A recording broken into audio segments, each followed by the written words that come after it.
Ada soalan lain? Silakan. Okey Datuk, baru-baru ini kalau Datuk masih ingat lagi lah, Tun Mahathir kata dia malu sebab ada menteri berbohong berkaitan isu Pulau Batu Putih. Jadi apa komen Datuk mengenai statement beliau tersebut? Sebelum Cik Dad malu ataupun tuduh orang lain berbohong, Cik Dad kenalah buka dulu dan baca sampai habis laporan terperinci RCI Batu Putih tu. Baru tahu siapa yang patut malu, siapa yang hilang kemaluan. Untuk makluman Cik Dad, dalam laporan RCI dinyatakan terdapat kekurangan dokumentasi dan rundingan yang sewajarnya dalam proses membuat keputusan kerajaan. Laporan RCI ini juga menyimpulkan bahawa isu sepenting ini yang melibatkan kedaulatan negara sepatutnya melalui proses lebih menyeluruh. Dalam hal ini tiada dokumen untuk Menteri Kabinet rujuk, tiada talimat terperinci untuk mereka, dan tiada input daripada agensi-agensi berkaitan untuk mereka nilai. Menteri Kabinet tiada asas untuk membuat keputusan, tuan-tuan. Blur, buat keputusan dalam blur. Tetapi sebelum Menteri Kabinet buat keputusan, Mahathir dah buat keputusan 2 hari lebih awal. Jadi di manakah justifikasi yang mengatakan Menteri-Menteri Kabinet berbohong ni? Lima menteri hanya mengesahkan keputusan yang kamu telah buat, Cik Dad, iaitu untuk menggugurkan 2 permohonan undang-undang berkaitan Batu Putih yang dibuat lebih awal oleh diri kamu sendiri. Kamu lupa. Laporan RCI menyebut bahawa Mahathir menulis kepada Peguam Cara Negara pada 21 Mei 2018 menyatakan bahawa permohonan ICJ itu tidak perlu diteruskan.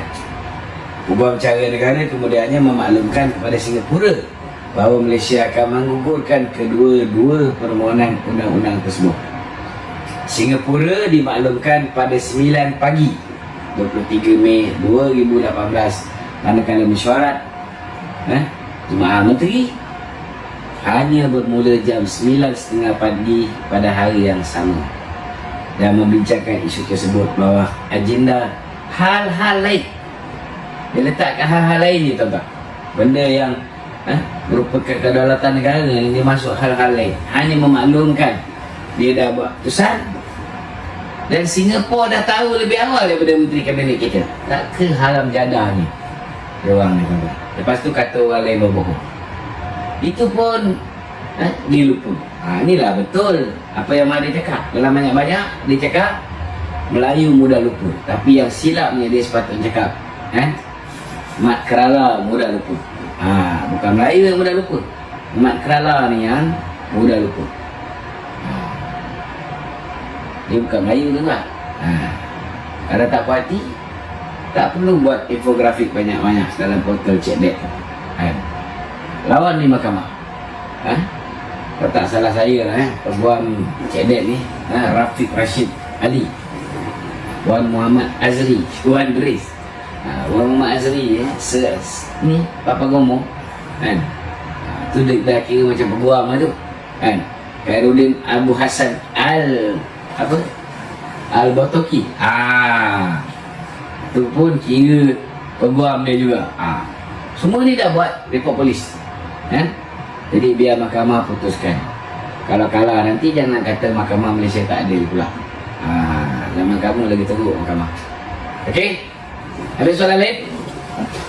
Datuk rias sedikit mengenai statement Datuk Seri Zahid yang memberi kata-kata kiasan, itu BN jangan tendang bola dalam gol sendiri seperti hari lepas. Sebenarnya apa yang Datuk Seri Zahid cakap tu berkaitan dengan respon beliau terhadap kenyataan Perdana Menteri Datuk Seri Anwar Ibrahim yang menyatakan keyakinan bahawa kerajaan perpaduan mempunyai kelebihan untuk menang jika PRU diadakan dalam tempoh yang terdekat. Datuk Seri Zahid juga dalam kenyataan beliau telah memberikan jaminan UMNO dan BN sebagai parti komponen akan memberikan komitmen sepenuhnya bersama kerajaan perpaduan sehingga pilihan raya umum yang akan datang.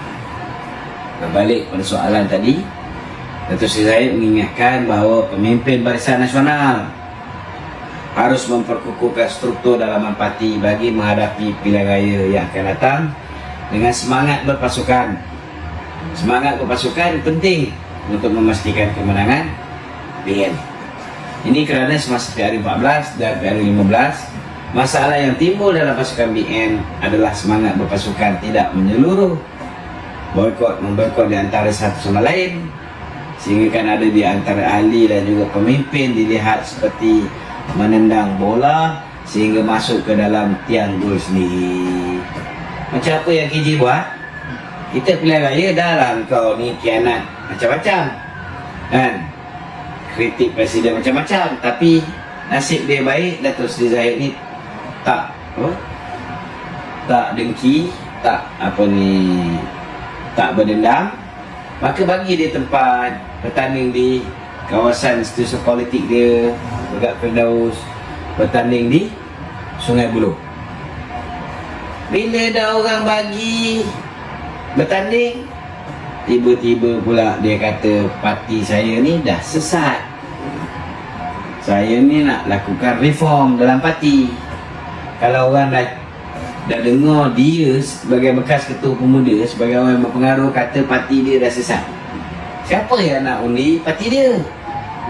Habis bungkus orang muda yang Dato' Seri Zahid ketengahkan. Kebanyakannya geng-geng dia, kawan-kawan dia, semua dapat tempat bertanding. Kalah belaka. Kalah belaka. Pasal apa? Pasal mulut dia. Dia kata parti saya ni dah sakit, parti saya ni dah sesat. Itu yang Rafizi pun cakap. KJ pun kata parti dia dah sesat, parti dia dah sakit. Takkan korang nak undi BN lagi? Sanusi pun sama juga, cakap benda yang sama. Jadi jangan sampai perbuatan kita itu seperti menendang bola ke dalam gol sendiri, macam yang KJ buat ni. So kena faham, dalam hal ni Dato' Seri Zahid menasihatkan agar pasukan BN mesti berperanan di posisi masing-masing sebagai pemain dalam satu pasukan bola. Semangat berpasukan itu penting untuk memberikan kemenangan kepada BN. Jangan pula pemain dalam pasukan BN buat benda-benda, kenyataan-kenyataan yang tak habis-habis, asyik mengkritik kerajaan, mengkritik pemimpin-pemimpin di dalam parti komponen yang membentuk kerajaan Madani hari ini. Kalau bahasa yang lebih mudah, jangan ada yang cuba cah keting, sabotaj, khianat parti dan juga membantu pihak lawan, sama ada secara sengaja ataupun tidak sengaja. Semua benda nak ikut selera sendiri, asalkan likers di TikTok bertambah, viewer di TikTok bertambah. Orang tu faham lah kan. Sebab tu lah kan, macam-macam perkara timbul masa PRU lepas, dan yang ruginya parti berpecah, dan perpecahan ini menimbulkan pelbagai persepsi negatif di kalangan ahli dan juga rakyat. Okey, ada lagi?